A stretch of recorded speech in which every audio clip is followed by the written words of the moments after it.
आज का टॉपिक है linear equation in two variables. सबसे पहले हम लोग जानेंगे कि इक्वेशन किसको कहते हैं। An equation is a statement that assert the equality of two expressions. कहने का मतलब ये है कि एक इक्वेशन उसको कहते हैं जिसमें इक्वालिटी का साइन हो। इक्वेशन उसको कहते हैं जिसमें इक्वालिटी का साइन हो।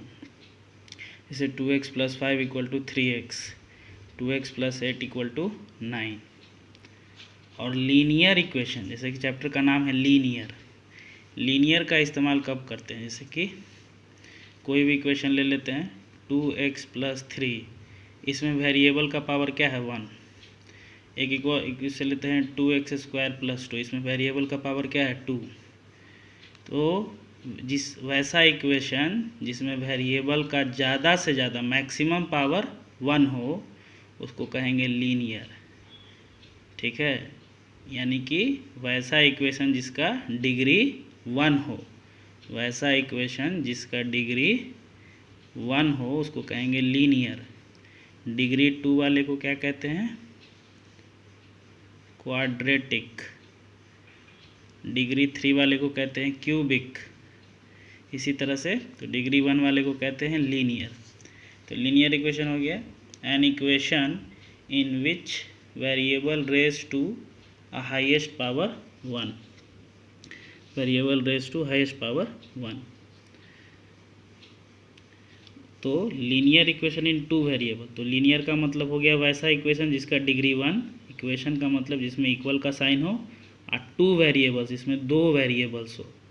वेरिएबल्स जिसका वैल्यू बदलता है, जैसे एक्स, वाई, जेड, ए, बी, सी, ये सब क्या हो गया वेरिएबल्स। ठीक है, तो वैसा इस चैप्टर का मीनिंग हो गया कि डिग्री 1 वाले इक्वेशन जिसमें दो वेरिएबल हो, उस चैप्टर के बारे में हम लोग डिस्कस करेंगे। यानी linear equation in which has two variable is known as linear equation in two variable, जिसका एक्सप्रेशन का फॉर्म होगा ax + by + c = 0। यहाँ पे दो वेरिएबल्स हैं x और y, और a b c क्या होगा, रियल नंबर है, और a = 0 और a ≠ 0 और b ≠ 0। जैसे हम एग्जांपल भी लिए 2x + 3 + 3y + 5 = 0। अब आते हैं सॉल्यूशन पे। Linear equation in two variable का सॉल्यूशन। तो सॉल्यूशन हम लोग दो तरीके से कर सकते हैं। पहला ग्राफिकल मेथड, जिसको ज्योमेट्रिकल मेथड भी कहते हैं, और दूसरा अलजेब्रिक मेथड। अलजेब्रिक मेथड में 3 प्रकार का होता है। पहला सब्स्टिट्यूशन, एलिमिनेशन और cross multiplication method.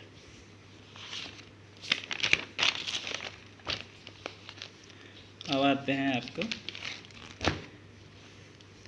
Pair of linear equation. Linear equation हमेशा पेयर में होगा तभी इसका सॉल्यूशन निकलेगा, नहीं तो नहीं निकलेगा। तो उसका फॉर्म क्या हो सकता है, जैसे मान लेते हैं a1x b1y c1, एक पार्ट, दूसरा part a2x + b2y + c2 = 0। Example भी ले लिए हैं यहाँ पे। तो system of pair of linear equation दो प्रकार का होता है, एक कंसिस्टेंट, दूसरा इनकंसिस्टेंट। कंसिस्टेंट किसको कहते हैं और इनकंसिस्टेंट किसको कहते हैं, वैसा पेयर लीनियर इक्वेशन का जिसका कम से कम एक सॉल्यूशन हो। ज़्यादा से ज़्यादा कितना भी सॉल्यूशन हो सकता है, कम से कम एक सॉल्यूशन होगा तो उसको कहेंगे कंसिस्टेंट। और वैसा पेयर ऑफ लीनियर इक्वेशन जिसका कोई भी सॉल्यूशन ना हो, सॉल्यूशन निकले ही नहीं, उसको कहेंगे इनकंसिस्टेंट पेयर। कंसिस्टेंट और इनकंसिस्टेंट चेक कैसे करते हैं, अब आते हैं उसको चेक कैसे करते हैं। फॉर्म है a1x b1y c, जो हम यहाँ दिखा चुके हैं, a2x + b2y + c2 = 0। तो अगर a1/a2 b1/b2 नॉट इक्वल हो तो वन सॉल्यूशन यानी कंसिस्टेंट। चेक करने का भी तरीका ये है, और उसको कहेंगे कंसिस्टेंट जिसका एक सॉल्यूशन। अगर a1/a2 b1/b2 और c1/c2 तीनों बराबर हो तो उसको कहेंगे मैनी सॉल्यूशन का ये कंडीशन है, ये भी कंसिस्टेंट है। पहले भी बोले कि एक या एक से अधिक सॉल्यूशन, कम से कम एक या उससे ज़्यादा सॉल्यूशन दोनों कंसिस्टेंट में ही आएगा। इनकंसिस्टेंट जैसे A1/A2, B1/B2, C1/C2, ये नो सॉल्यूशन का कंडीशन है इनकंसिस्टेंट। एग्जाम्पल से भी आप समझ सकते हैं, जैसे 2x + 3y + 5 = 0, 3x + 6y + 10 = 0। तो A1/B2 2/3 है यहाँ, B1/B2 3/6 1/2। तो यहाँ पे A1/A2 और B1/B2 दोनों नहीं बराबर है, यानी A1/A2 not equal to B1/B2 है, यानी कि वन सॉल्यूशन का ये एग्जाम्पल है। इसका सॉल्यूशन कितना होगा, यानी एक ही सॉल्यूशन होगा। दूसरा एग्जाम्पल अगर लेते हैं, 2x + 3y - 9 = 0, 4x + 6y - 18 = 0। इसका ले लिए A1/A2 = 2/4 यानी 1/2, B1/B2 3/6 यानी 1/2, C1/C2 9/18 यानी 1/2। इसमें आप ध्यान से देखिएगा, A1/A2 भी 1/2, B1/B2 भी 1/2, C1/C2 यानी तीनों बराबर है। तो मैनी सॉल्यूशन जो हम आपको यहाँ बता चुके हैं पीछे। तीसरा एग्जाम्पल ये, x + 2y - 6 = 0, 2x + 4y - 18 = 0। A1/A2 1/2, B1/B2 1/2 और C1/C2 1/3। तो A1/A2 1/2 और B1/B2 1/2, but C1/C2 is not 1/2, यानी नॉट इक्वल टू C1/C2, यानी इसका क्या हो गया, नो सॉल्यूशन। इसका हो गया आपका नो सॉल्यूशन। ठीक है, अब इसके ग्राफ देख लेते हैं कि ग्राफ कैसा होगा। तो जो वन सॉल्यूशन वाला होगा उसका ग्राफ होगा इंटरसेक्टिंग लाइन, यानी दोनों का ग्राफ आपस में कटेगा आकर के एक जगह पे, तो उससे पता चलेगा वही सॉल्यूशन होगा इसका, जहाँ पे कटेगा वही सॉल्यूशन होगा। कोइंसिडेंट लाइन, यानी दोनों पेयर का ग्राफ, मतलब एक इक्वेशन ये मान लीजिए इक्वेशन, तो दोनों का ग्राफ अगर सेम ही लाइन पे जाए तो कोइंसिडेंट लाइन होगा, उसका मैनी सॉल्यूशन होगा। अगर तीनों का पैरेलल लाइन जाए, दोनों ग्राफ, तीनों बोल रहे हैं, दोनों का अगर पैरेलल लाइन जाए तो नो सॉल्यूशन होगा, यानी दो इक्वेशन है, दोनों का ग्राफ अगर पैरेलल जा रहा है तो नो सॉल्यूशन का एग्जांपल है। आगे देखते हैं एक्सरसाइज 3.1। इसकी मदद से हम आपको ग्राफिकल सॉल्यूशन करना भी सिखा देंगे और एक्सरसाइज 3.1 का क्वेश्चन नंबर 1 भी हो जाएगा। ग्राफिकल सॉल्यूशन कैसे करते हैं, वैसे एक्सरसाइज 3.1 में सॉल्यूशन नहीं निकालना है, एक्सरसाइज 3.1 के क्वेश्चन नंबर 1 में सॉल्यूशन नहीं निकालना था, बस रिप्रेजेंट करना है, लेकिन हम सॉल्यूशन भी निकाल दिए हैं ताकि ग्राफिकल सॉल्यूशन कैसे निकालते हैं आपको पता चल जाए। तो पहला क्वेश्चन आपको दिया था वो आप देख लीजिएगा, उसमें हम डॉटर का प्रेजेंट एज को मान है x और आफ्ताब के एज को मान है y। उसमें कह रहा था कि 7 साल पहले डॉटर का एज ये है, आफ्ताब का एज ये है। यहाँ से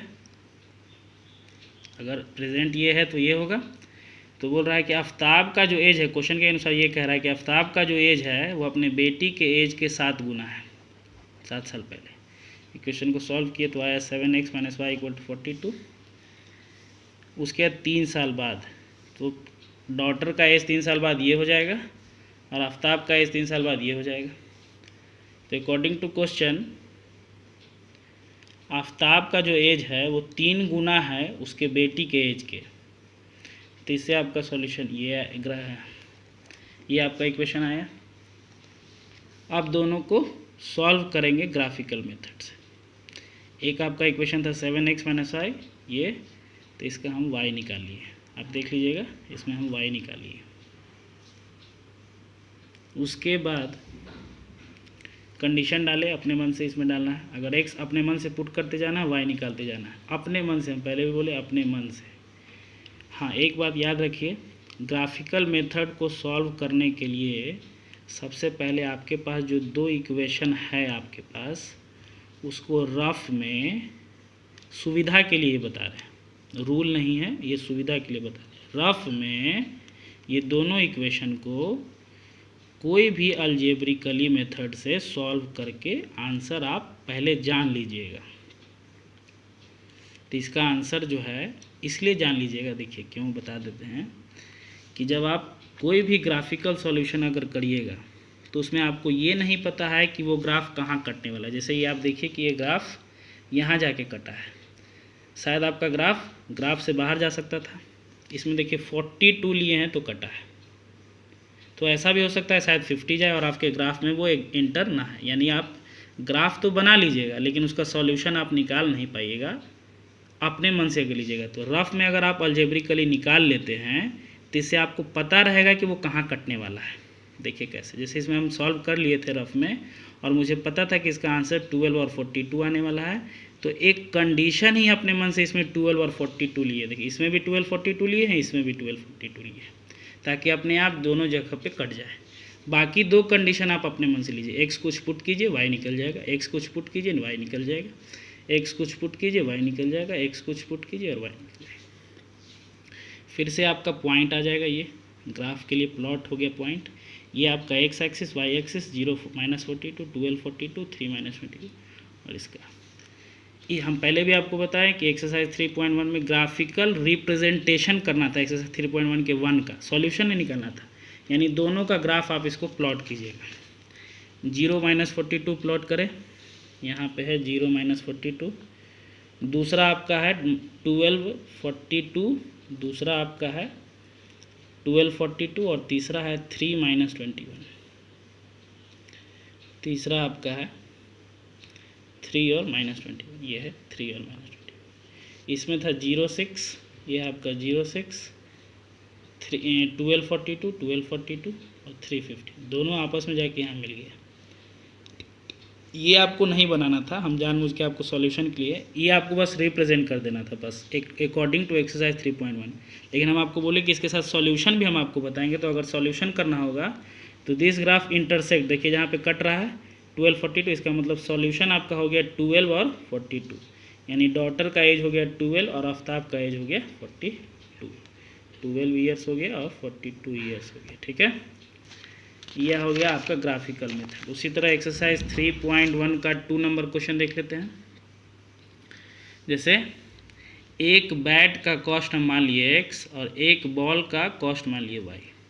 तो अकॉर्डिंग टू क्वेश्चन दिया था कि 3 बैट खरीदे और 6 बॉल खरीदे, तो आपका इक्वेशन आया 3x + 6y = 3900। दूसरा आया x + 3y = 1300। ठीक है, दोनों को हम सॉल्व किए, y इधर छोड़ दिए और x को इधर ले गए, जैसे कि हम पीछे भी किए हैं। तो x और y, x पुट करते गए y निकलता गया। इसमें भी हमने रफ में आंसर पहले पता कर लिया था, इसका आंसर था 1300 और 0, 1300 और 0 अपने मन से इसमें पुट कर लिए हैं और बाकी दो अपने मन से ले लिए। इसमें भी केवल रिप्रेजेंट करना था, लेकिन हम आपको सॉल्यूशन भी साथ में सिखा रहे हैं, इसलिए हम आपको दिखा रहे हैं। रिप्रेजेंट करने का मतलब बस आपको रिप्रेजेंट कर देना है। इस लाइन का ग्राफ ये है और इस लाइन का ग्राफ ये है, इस इक्वेशन का ग्राफ ये है और इस इक्वेशन का ग्राफ ये है, बट हम आपको सॉल्यूशन भी दिखा रहे हैं। एक्सरसाइज 13.1 के क्वेश्चन नंबर 2 में केवल रिप्रेजेंटेशन है। ठीक, तो इसे रिप्रेजेंट कर दीजिए। तो ये दोनों को जो पॉइंट है उसको प्लॉट कर दीजिए, इसको और इसको प्लॉट कर दीजिए, इसमें उसका आपका रिप्रेजेंटेशन हो जाएगा। लेकिन अगर इंटरसेक्ट कर रहा है तो ये हो गया आपका x = 13 और y = 0।